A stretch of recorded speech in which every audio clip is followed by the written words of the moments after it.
mis hermanos,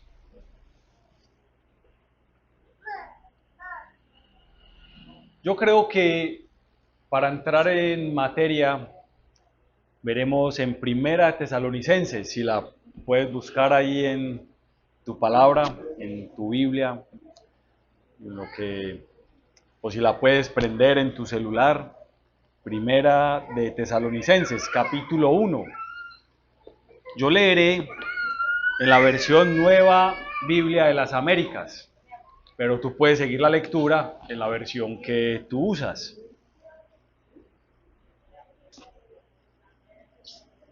Y antes de leer, quiero mencionar algo. Yo creo que todos los seres humanos compartimos de alguna manera un mismo anhelo.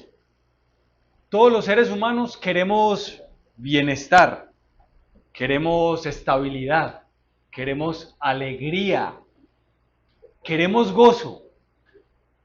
¿O quién de los que está acá no quiere eso? Todos queremos de alguna manera o en alguna medida, queremos esto. Es difícil saber quién se despierta cada mañana diciendo, hoy quiero vivir frustrado. Puede que los haya, pero por lo general el que amanece con este sentimiento no lo menciona, no lo comparte, no lo dice.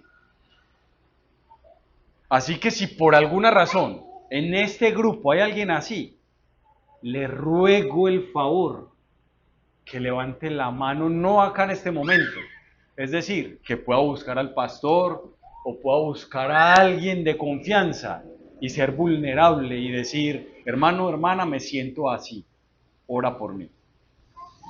Es importante saberlo, pero el común denominador es que todo ser humano, por lo general, busca alegría, gozo, paz, estabilidad. Pero el tema, mis hermanos, es que el problema no es el deseo del gozo. El problema radica en dónde buscamos el deseo del gozo. Con mucha frecuencia colocamos nuestra identidad y nuestra alegría en las cosas que son buenas, pero que son frágiles.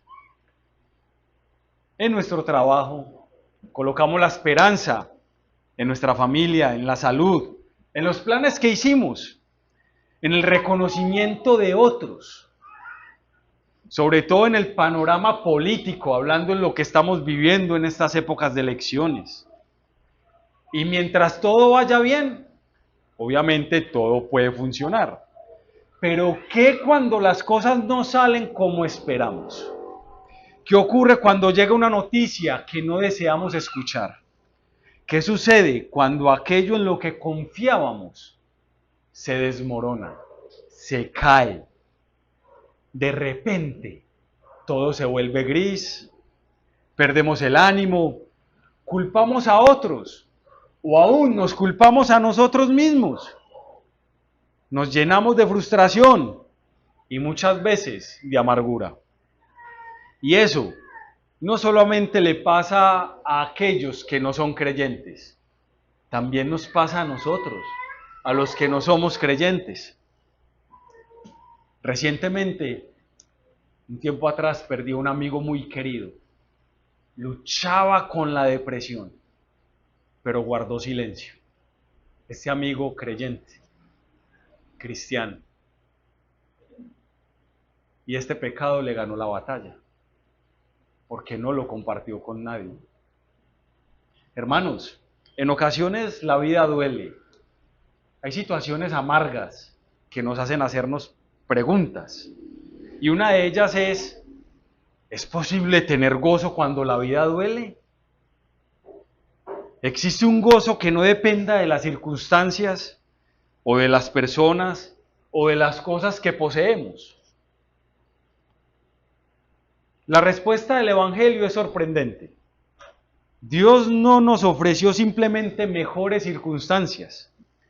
Dios se dio a sí mismo Y al hacerlo, nos dio un gozo que no es terrenal, un gozo producido por el Espíritu Santo, un gozo capaz de sostenerte a ti, de sostenerme a mí, aún en medio de cualquier circunstancia adversa.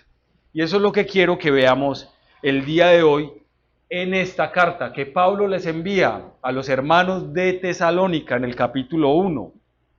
Una iglesia joven, pero perseguida, presionada social y familiarmente. Sin embargo, una iglesia llena de gozo, no un gozo superficial, sino un gozo lleno del Espíritu Santo. Un gozo que hizo que ellos fueran testimonio para otros. Un gozo que los motivó a seguir anunciando el Evangelio a otros. Recuerden, hermanos, no estaban anunciando el Evangelio por la persecución o por la circunstancia adversa que estaban viviendo, sino por alguien mayor, por el gozo del Espíritu. Y esta mañana quiero que veamos cómo el apóstol Pablo nos muestra que el gozo que proviene del Espíritu Santo no solamente nos sostiene, sino que nos impulsa a otros para que ellos también crean. Para otros, para que este gozo que transforma también nuestra manera de vivir aquí en este mundo, hoy, ahora, mientras esperamos a aquel que ha de venir por segunda vez. Leamos el capítulo 1 de Primera Tesalonicenses. Pablo, Silvano y Timoteo, a la iglesia de los tesalonicenses, en Dios, Padre y el Señor Jesucristo.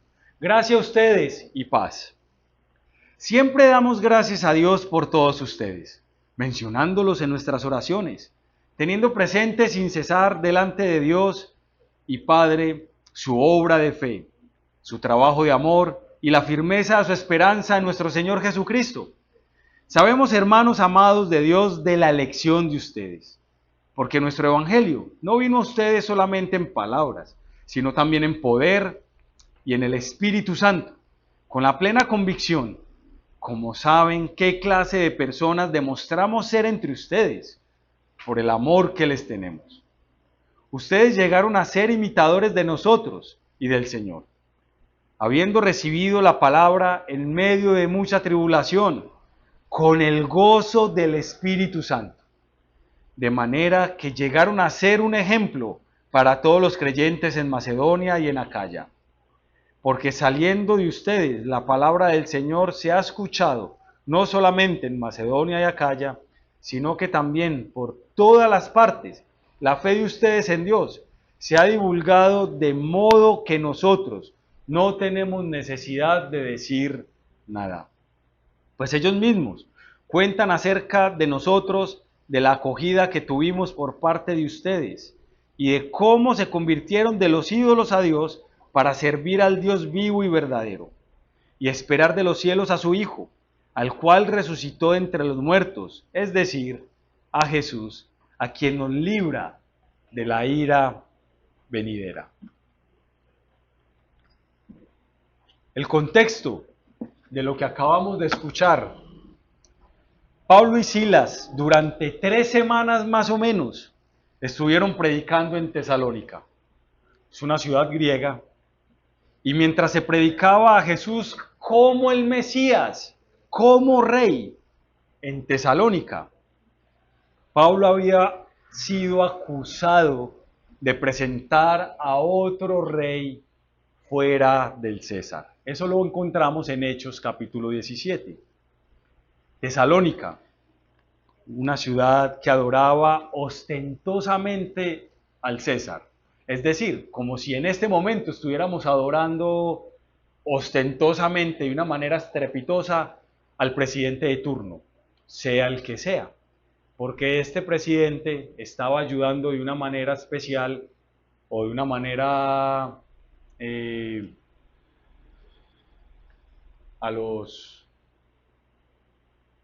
al pueblo. Y eso hacía que el pueblo rindiera culto, adoración al presidente de turno, en este caso al César, como para entender un poquito lo que estaba pasando. Y esta situación alborotó la ciudad. Y a los mismos judíos, que supuestamente entendían de alguna manera el supuesto mensaje, atacando a los judíos que estaban aceptando el mensaje predicado por Pablo. La predicación del Evangelio hizo que se afectaran los intereses personales del César y por ende hizo que Pablo y Silas salieran de la ciudad a causa de la persecución por la predicación del Evangelio. Es decir, como Pablo y Silas estaban predicando el Evangelio, eso les trajo problema a ellos, porque al predicar el Evangelio, hermanos estaban renunciando a la adoración que le estaba dando al César. Y esto hacía que el César perdiera adeptos, perdiera seguidores, y esto no le convenía a él. Entonces trajo persecución para ellos. Esta repercusión hizo que Pablo y Silas se alejaran no de la iglesia, sino del pueblo, se alejaran de la ciudad, se fueran. Más adelante, Pablo y Silas envían a Timoteo. Lo vemos en 1 Tesalonicenses 3:2, unos capítulos más adelante de esta carta, para recibir información de la iglesia. Y las noticias que recibe Pablo y Silas de parte de esta visita es una noticias alentadoras. Recuerden que Pablo y Silas dejan una iglesia joven y eso preocupa, pero reciben noticias alentadoras. Envía a Timoteo para resolver temas que estaban sucediendo y para animarles en la fe, ya que la iglesia joven en Tesalónica continuaba recibiendo persecución por parte del César. Pero Pablo los alienta con el mensaje de la esperanza futura de nuestro Señor Jesucristo por medio de la obra que el Espíritu Santo estaba haciendo por medio de ellos, al escuchar el llamado que habían recibido, imitando a los que imitan a Dios, imitando a Dios mismo, y una respuesta que se ve en su manera de vivir. Y eso los lleva a que sean imitados también. La iglesia es imitada por aquellos que no conocen al Señor. En el verso 2 vemos de este capítulo 1 que Pablo inicia la carta dando gracias por ellos. Y dice: siempre damos gracias a Dios por ustedes, mencionándolos en nuestras oraciones, teniendo presente sin cesar, delante de nuestro Dios y Padre, su obra de fe, su trabajo de amor, la firmeza de su esperanza, y en nuestro Señor Jesucristo. Dan gracias a Dios por el fruto de gracia que se hallaron en los corazones y la vida de esta iglesia, y lo hacía reiteradamente, constantemente. Estas afirmaciones, hermanos, dejaban claro que era la elección de parte de Dios por ellos. Lo menciona en el versículo siguiente. Sabemos, hermanos amados de Dios, en el versículo 4, de la elección de ustedes. En otras versiones, y en la ESV, una versión en inglés, lo menciona más claramente, que Dios los ha elegido a ustedes, destacando la obra de Dios en la elección y en la salvación de ellos. De hecho, esta era la razón de la gratitud de Pablo. Señor, te damos gracias porque tú los elegiste a ellos y ellos están respondiendo de una manera afirmativa, positiva, por medio de lo que estamos viendo, por medio de su testimonio. Esto es evidente y esta es la razón fundamental por la cual los corazones se llenan de alegría. Yo estoy seguro, hermanos, que el pastor David se llena de gozo cada vez que menciona nombre por nombre a cada uno de ustedes, por ver la obra del Espíritu Santo en sus corazones. Por ende, nosotros que venimos a visitarlos, nos llenamos de gozo, porque es evidente la obra del Espíritu en esta comunidad. Y menciono esto para animarles en la fe. para que esto de verdad los llene de alegría y de ánimo para seguir caminando. Porque hermanos, hay otros que los ven, hay otros que podemos decir, hermanos, queremos también eso, ese gozo, esa alegría y esa paz que manifiestan. Pablo sabe el sacrificio que hizo para predicar en este lugar y deja claro que más que el sacrificio que pudo él mismo haber realizado, es la obra del Espíritu Santo en sus vidas. El versículo 5 dice, porque nuestro evangelio no vino a ustedes en vano, y no vino solamente en palabras, sino también en poder y en el Espíritu Santo, y con plena convicción. Como saben qué clase de personas demostramos ser entre ustedes, por el amor que les tenemos. No eran simples palabras humanas. En el capítulo 2 de la carta, un capítulo más adelante, deja claro que estas mismas palabras eran las palabras de Dios. En el verso 13, por eso también nosotros, sin cesar, damos gracias a Dios, de que cuando recibieron la palabra de Dios que oyeron de nosotros, la aceptaron no como palabras de hombres, sino como lo que realmente es. La misma palabra de Dios, anunciada por nosotros mismos. Pero ¿cuál fue ese mensaje y por qué era tan importante? Es un evangelio que no eran meramente palabras, sino que vino con el poder del Espíritu. Y en Hechos 17 vemos cuáles eran esas palabras, cuál era ese mensaje que recibieron. Recuerden que en Hechos 17 vemos un poquito más amplio de lo que estaba pasando en esta iglesia en Tesalónica.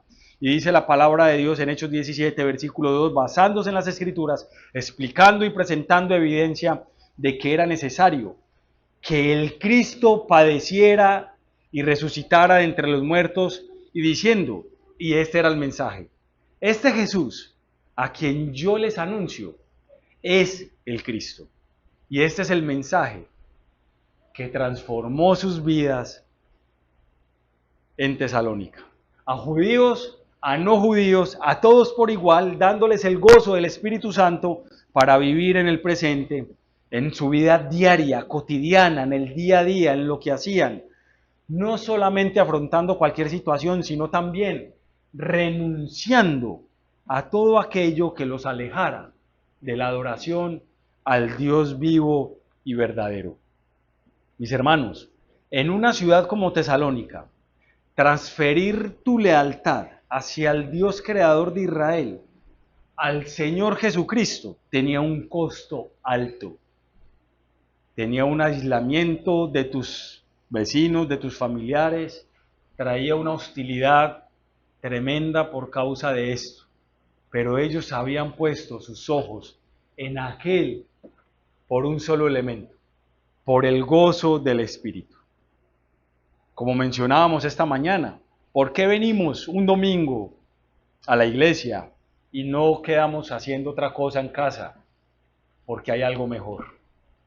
Porque necesitamos ser animados y alentados por medio de las buenas nuevas. De acuerdo al mensaje que estás escuchando y atesorando en tu corazón, esto será lo que producirá tu manera de vivir, tu gozo, tu alegría. Recuerden que por lo general ponemos nuestra esperanza en cosas frágiles. Pero ¿qué produjo este mensaje en ellos? Y con todo esto en mente, quiero que veamos por lo menos 3 cosas. Y es lo que produjo en la vida de estos hermanos. Número 1, el gozo que nace de una fe que obra. Número 2, el gozo que se manifiesta en su trabajo de amor, en su testimonio. Y número 3, el gozo que se sostiene en la esperanza que permanece. Número 1, el gozo que nace de una fe que obra. Imita a los que imitan a Dios y por ende a Dios mismo. Una obra de fe para responder a quienes miramos. Versículo 6. Ustedes llegaron a ser imitadores de nosotros y del Señor, habiendo recibido la palabra, en medio de mucha tribulación, con el gozo del Espíritu Santo. Esta fe que tenían los estaba llevando a imitar a Pablo. y a Jesús mismo. Y esta era la razón por la cual Pablo sabía que eran creyentes, aún desde la distancia, porque los hermanos habían permanecido por la obra, por la fe en el Espíritu Santo, en ellos, que trajo ese gozo. Yo no quiero que olvidemos esa palabrita, hermanos. Gozo, gozo en la vida del creyente, para enfrentar cualquier situación en la vida. Y el reporte que recibió de Timoteo en esta visita fue que se estaban comportando tal cual como ellos se habían comportado, aún en medio de la persecución, reteniendo la palabra de Dios, y estaban imitando la conducta de tal modo que los llevaban a imitar a Jesucristo mismo, imitando su conducta, su obra de fe. Y ellos tenían en mente su corazón y en su corazón este mensaje que recibieron. Era necesario que Cristo padeciera y resucitara entre los muertos, diciendo: este Jesús, a quien yo les anuncio, es el Cristo. Esta palabra, mis hermanos, de Dios mismo, por medio de Pablo en ellos, llegó con poder, con ese poder del Espíritu Santo, con plena convicción, con gozo, para perseverar en este mundo. Pero ¿qué fue lo que imitaron de Pablo? ¿Qué era eso que tenían de Pablo que querían imitar? Y en el capítulo 2 deja ver cómo era su comportamiento de fe, de vida. Y dice desde el verso 1: porque ustedes mismos saben, hermanos, que nuestra visita a ustedes no fue en vano, sino que después de haber sufrido y haber sido maltratados en Filipos, ¿cómo saben? Tuvimos valor, confiados de nuestro Dios, de hablarles el Evangelio de Dios en medio de mucha oposición. ¿Qué era lo que tenía este hombre, que aún después de haber sufrido persecución, sigue predicando ese mensaje que le produce persecución? ¿Qué es eso? ¿Qué era eso que tenía? Yo lo quiero tener, porque es extraño. ¿No les parece? Si eso produce persecución a mi vida, ¿yo por qué quiero seguir hablándolo? ¿Por qué quiero seguir anunciándolo? Porque tiene gozo. Hermanos, porque hay algo mejor que produce en mi vida, que hace que esa persecución pase a un segundo plano. Y como yo lo tengo, me imagino a Pablo diciendo: como yo lo tengo, yo quiero que ustedes también lo tengan. Ellos no estaban imitando el sufrimiento de Pablo. Ellos no estaban diciendo: Pablo, yo quiero sufrir así como usted. Eso sería muy masoquista, ¿no? Eso sería como que raro, como extraño. Ellos querían imitar el gozo, el valor, la valentía, la confianza que tenían en Dios, por la sencilla razón que encontraron gozo en el Espíritu Santo para poder hacerlo. Mis hermanos, cuando enfrentas presión por tu fe, ¿a quién estás mirando? ¿A dónde miramos? ¿A quién estamos imitando? Cuando llegan las pruebas, las situaciones de salud, cuando hay relaciones rotas que duelen, cuando hay dificultades económicas, mi reacción, mis palabras, ¿qué muestran? Obviamente, puede que hayan lágrimas, claro que sí. Que haya preocupación, claro que sí. Pero aún en medio de eso, ¿qué gobierna mi corazón? Aún con lágrimas en los ojos, yo puedo tener esperanza en el Señor. Yo soy seguro que esos hermanos de Tesalónica no estaban gozosos como que: ay, sí, dame otro latigazo, lo necesito, lo espero. No, estaban llorando, estaban preocupados. Pero había un gozo mayor por esa noticia, ese mensaje que recibieron, porque transformó sus vidas de tal manera que hizo que dejaran atrás y colocaran su mirada en el Dios vivo. Mis hermanos, la obra de fe te lleva a tener, y vemos nuestro segundo punto, un gozo que se manifiesta en un trabajo de amor. Dice el versículo 7: hasta el 9, de tal manera que llegaron a ser un ejemplo para todos los creyentes en Macedonia y en Acaya, porque saliendo de ustedes la palabra del Señor se ha escuchado no solo en Macedonia y Acaya, sino que también por todas las partes la fe de ustedes en Dios se ha divulgado, de modo que nosotros no tenemos necesidad de decir nada, pues ellos mismos cuentan acerca de nosotros, de la acogida que tuvimos por parte de ustedes y de cómo se convirtieron de los ídolos a Dios para servir al Dios vivo y verdadero. Este mensaje cambió su manera de pensar, su manera de actuar. Hizo que dejaran atrás la adoración que tenían al César. Recuerden que estaban adorando a su gobernante de una manera dañina. Pero al escuchar este mensaje transformó su corazón para renunciar a esa adoración negativa que estaban haciendo, para ir a adorar al Dios vivo.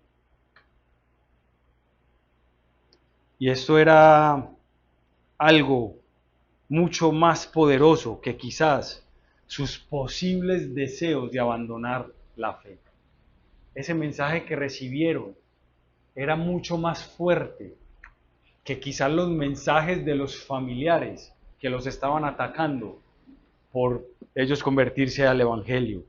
De manera que ellos estaban viviendo de lo que estaban creyendo. Había coherencia en sus vidas, en sus corazones, por una sencilla razón, que ya todo el mundo, pues la mayoría han mencionado, por el gozo del Espíritu Santo. Y eso los llevó a vivir de una manera diferente, con palabras, con acciones coherentes, porque lo que vivían y creían lo manifestaban con acciones. Mis hermanos, la manera en que vives también es motivo para que otros aumenten su fe. Por eso es importante los testimonios. Otros pueden escuchar lo que Dios ha hecho en tu vida y eso puede aumentar la fe de otros. Mis hermanos, siempre hay algo mejor. Jesucristo es eso lo que necesitamos y es esa buena noticia. Porque eran dignos de imitar. Dice el texto que dejaron sus ídolos y eso no es fácil. Dejar un ídolo no es fácil. Cuando tenemos la convicción, sabemos por lo general que lo que está mal hay que dejarlo. Aunque podamos luchar con eso.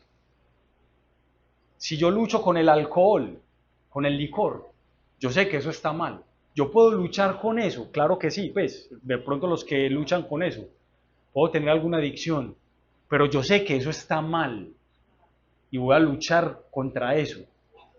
Pero que esas cosas que son buenas en sí y que me alejan de Dios también, pero que no son malas en sí, con esas cosas es que yo tengo que tener mucho cuidado y entregar eso al Señor para que me ayude a seguir haciendo esas cosas para su gloria, las que son buenas en sí. Hacer un deporte, descansar, que son buenas en sí, pero que puede ser piedra de tropiezo para yo buscar del Señor. Recordemos que Tesalónica era una ciudad, como mencionábamos anteriormente, que adoraba ostentosamente al César. Culturalmente y muy político el tema, y estaba bien hacerlo culturalmente. Y adorar a Jesús traía consecuencias severas para ellos. Pero era tal la verdad y el gozo del Espíritu Santo a ellos que a eso no les importó. Dejaron esas prácticas y se fueron a adorar al Dios vivo. ¿Qué tenía en su corazón que le llevó a adorar a Jesús? Pablo dice en Filipenses, capítulo 3, que lo estimó todo como por basura, por amor a Cristo. Todo no era basura, que es diferente. Lo estimó como por basura, es decir, puso todo lo bueno que podía haber en esta tierra de menor valor por el incomparable valor de Cristo. Y cuando traemos esto a orden, ya todo lo demás cobra sentido. Mis hermanos, el Nuevo Testamento asocia el gozo con el Espíritu Santo de una manera que no lo hace con otros afectos. Por ejemplo, no leemos a las personas que experimentan la tristeza del Espíritu Santo. Eso no es lógico, la tristeza del Espíritu Santo. Eso no lo leemos en la Biblia, por ejemplo. Por eso, en esta temporada es una excelente excusa para reunirnos con otros y compartir. ¿Qué cosas de la cultura de Espinal, de este maravilloso pueblo, hemos abrazado como buenas, pero que evidentemente han quitado el gozo del Espíritu Santo en nuestros corazones? La manera de criar a los hijos, la manera en que hacemos nuestro trabajo cuando nadie nos ve, la manera en que nos relacionamos con los demás, con aquellos que no son creyentes. Claro, nos tenemos que relacionar con ellos, pero ¿de qué manera lo estamos haciendo? Si otros observan nuestra manera de vivir, ¿qué dirían? ¿Qué aprenden acerca de Dios? ¿Serían conducidos a Dios o tendrían dudas?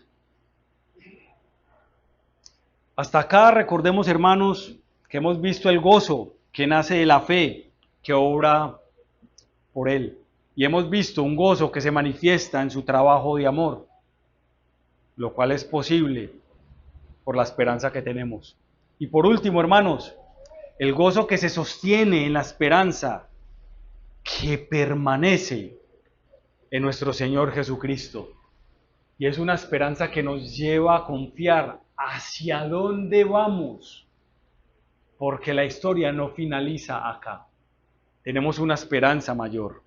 El versículo 10 del capítulo 1 de Primera Tesalonicenses dice: y esperar de los cielos a su Hijo, el cual resucitó de entre los muertos, es decir, a Jesús, quien nos libra de la ira venidera. Hermanos, la manera en que vivimos hoy revela qué creemos y hacia dónde vamos, hacia dónde está puesta nuestra esperanza. Los tesalonicenses no vivían ajenos a la injusticia y al sufrimiento. Eso duele cuando hay injusticia, cuando hay sufrimiento.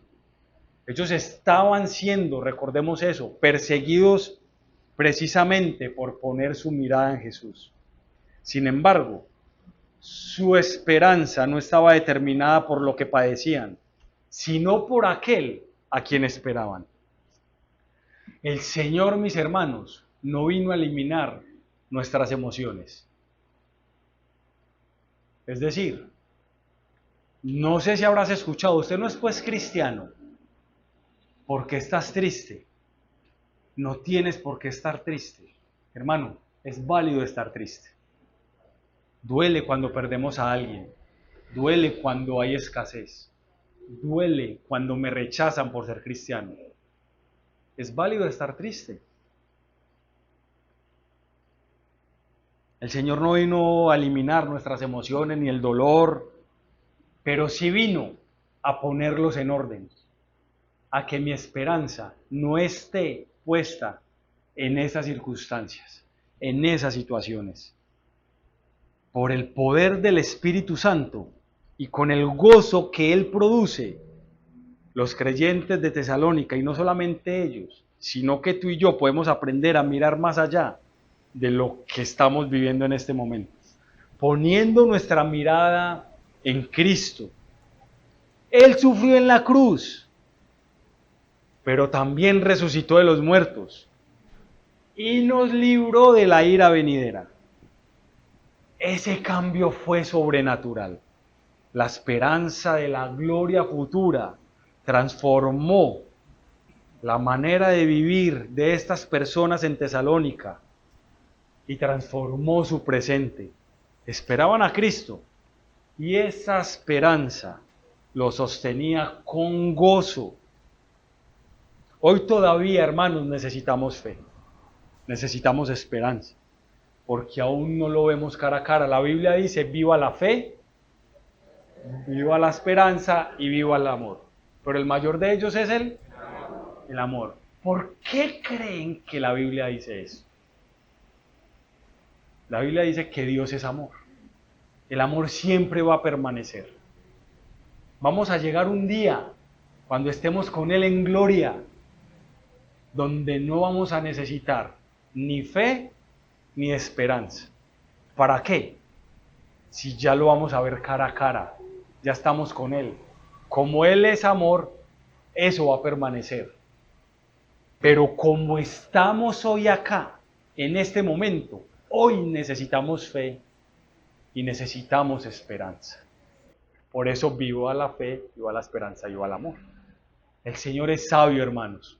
Nos deja esto tan hermoso. Fe, esperanza y amor. Jesús sufrió para darnos lo que no teníamos y nos dio un gozo que puede perseverar, aún en medio del dolor, en medio de la pérdida y en medio de la aflicción. Pero hermanos, eso es pasajero. Eso no es eterno. Vamos a tener una eternidad donde no vamos a sufrir ni por el pecado de otros, ni siquiera por mi propio pecado, donde nada va a ser estorbo. Y es bueno que nos preguntemos también, ¿vivo como alguien que espera en Cristo o como alguien que simplemente espera que las circunstancias cambien? ¿Qué es lo primero que define mi ánimo cuando las cosas no salen bien? ¿Qué revela mi reacción ante la injusticia sobre mi esperanza? ¿Qué define tu gozo hoy, hermano? ¿Qué define? Por eso necesitamos recordar el Evangelio todos los días, porque es muy fácil perder el gozo. Es muy fácil, hermanos. Por eso venimos a la iglesia, porque hay algo mejor, porque necesito recordar esta noticia. Mis hermanos, la esperanza futura en Cristo sostiene nuestro gozo en este presente, en el hoy, aún en medio de cualquier circunstancia que podamos estar viviendo.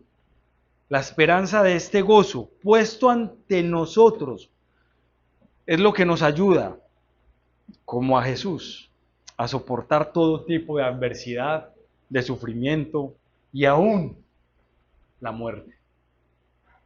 Como alguien dijo, cuando esté muerto, Jesús, sé tú mi vida, porque Él es el que nos da vida. Hebreos 12:2 dice, puesto los ojos en Jesús, autor y consumador de la fe, quien por el gozo puesto delante de Él, soportó la cruz, despreciando la vergüenza, y se ha sentado a la diestra del trono de Dios. Y eso se debe a que este gozo de Dios, hermanos, es un gozo eterno. Sobrevivirá a la muerte y solo aumentará en nosotros para siempre. El salmista dijo, me darás a conocer las sendas de la vida.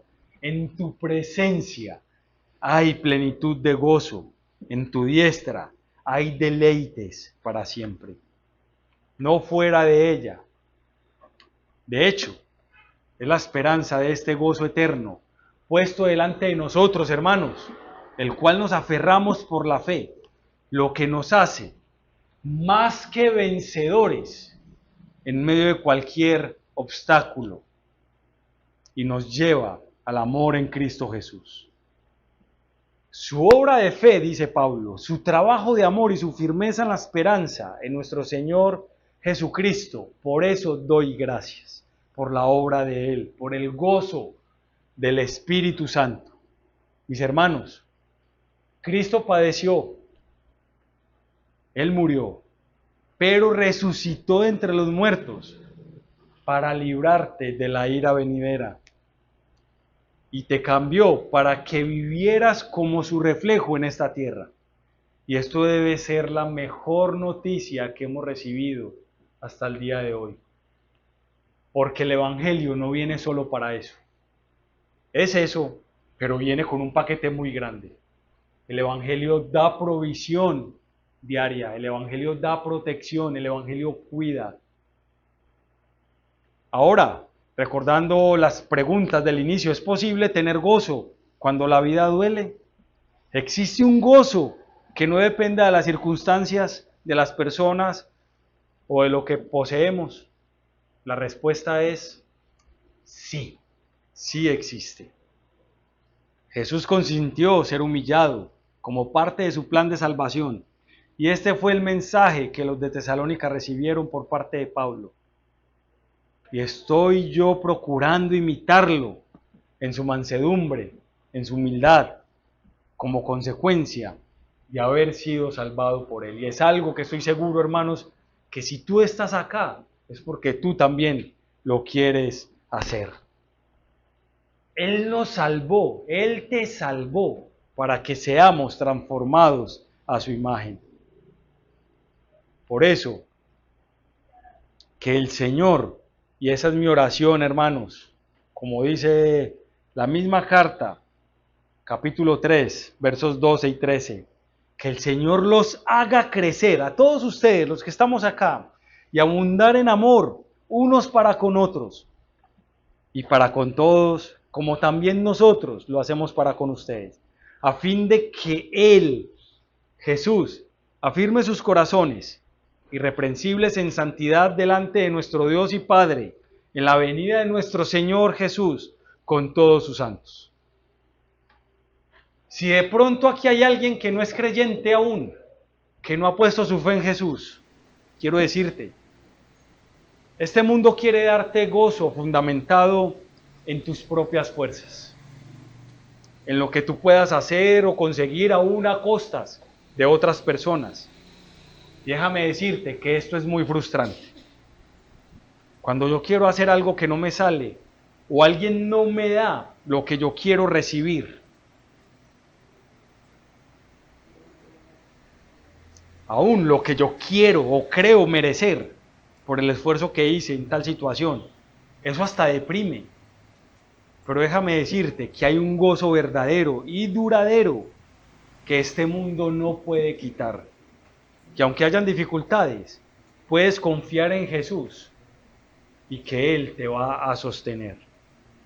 Jesús entregó para que tu vida cambiara. Y eso es lo que queremos entender esta mañana. Oremos, hermanos, y recordemos lo que el Señor ha hecho en medio nuestro. Señor, gracias por permitirnos recordar que tenemos un gozo que no será destruido ni quitado por cualquier circunstancia. Perdónanos si nuestro gozo ha estado fundamentado con las cosas efímeras y pasajeras de este mundo y no en ti.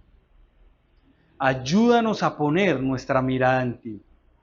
Con mucha frecuencia colocamos nuestra identidad, nuestra alegría, puede ser en cosas buenas, pero que son frágiles, Señor. Colocamos nuestro gozo en el trabajo, en la familia, en el estado de nuestra salud, en los planes que hemos hecho, Señor, en el reconocimiento de otros cuando afirman nuestras buenas acciones. Pero cuando eso esté bien, Señor, nuestro gozo está bien. Perdónanos por eso. Ayúdanos, Señor, a que si alguna de estas cosas llegara a fallar, y si eso produce dolor, que podamos acudir a ti, porque en últimas tu gozo es más duradero. Gracias por ayudarnos a entender que nuestro gozo proviene de ti, por medio de tu precioso Espíritu Santo, y que nos sostiene en medio de cualquier circunstancia o situación, por muy difícil que sea. Yo te doy gracias por esta iglesia, gracias por el pastor David, gracias por cada hermano, Señor, que tú lo has traído hasta este momento. Le has dado el sostenimiento necesario y es evidente que has dado el gozo de tu Espíritu para que ellos sigan caminando, para que otros puedan imitar la fe que tú has permitido que esta iglesia tenga, Señor. No solamente para el bien personal de ellos, que es evidente que lo tienen, sino para el bien de esta ciudad, de este municipio, Señor, para el bien de otros, en el nombre de Jesús. Amén.